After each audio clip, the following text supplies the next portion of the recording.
My feet. Step in style. Walk in wellness. Seluruh peserta sidang yang terhormat, apakah rancangan undang-undang tentang perubahan atas Undang-Undang Nomor 39 Tahun 2008 tentang Kementerian Negara dengan penyempurnaan rumusan sebagaimana disampaikan di atas dapat disetujui untuk disahkan menjadi undang-undang? Terima kasih.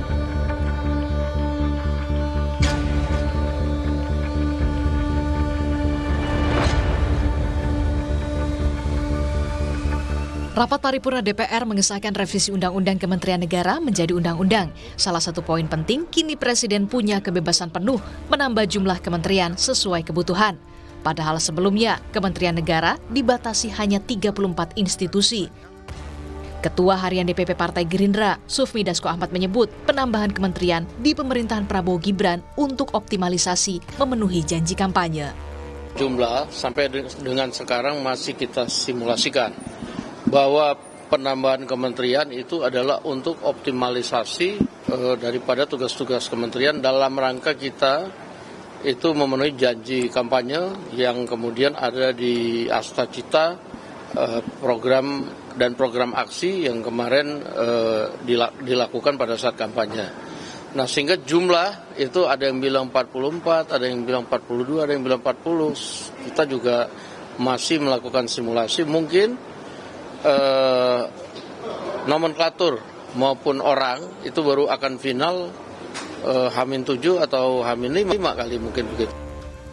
Sementara, analis politik Universitas Al-Azhar Ujang Komarudin berpandangan, kabinet gemuk pemerintahan Prabowo Gibran tentu tak lepas dari power sharing, mengakomodasi koalisi partai politik pendukung.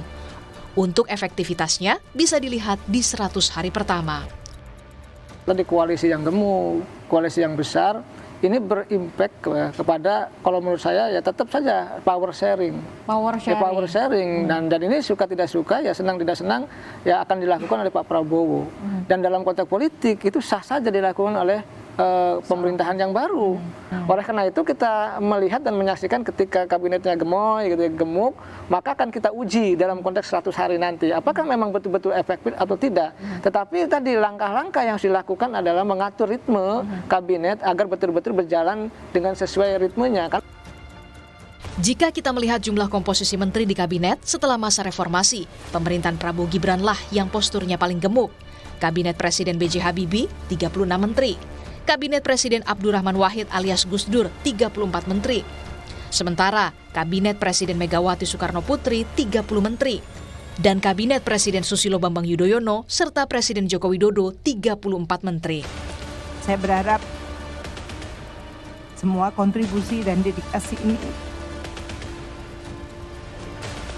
Nama Sri Mulyani satu dari sekian banyak menteri di pemerintahan Presiden Jokowi yang kinerjanya paling disorot karena dianggap berhasil. Ketua Banggar DPR RI fraksi PDI Perjuangan Said Abdullah berharap Sri Mulyani tetap berada di pemerintahan Prabowo Gibran. Bagi kami, Ibu Menteri Keuangan itu jujur kami sampaikan adalah guru kami, sahabat kami, mitra kerja kami. Wa insya Allah semoga kita semua meridai Tuhan mengizinkan agar beliau di 2024-2029 tetap di dalam pemerintahan. Publik berharap posisi menteri diisi sosok yang punya kapabilitas, tak sekedar bagi-bagi jabatan untuk berbalas budi. Tim Liputan, Kompas TV.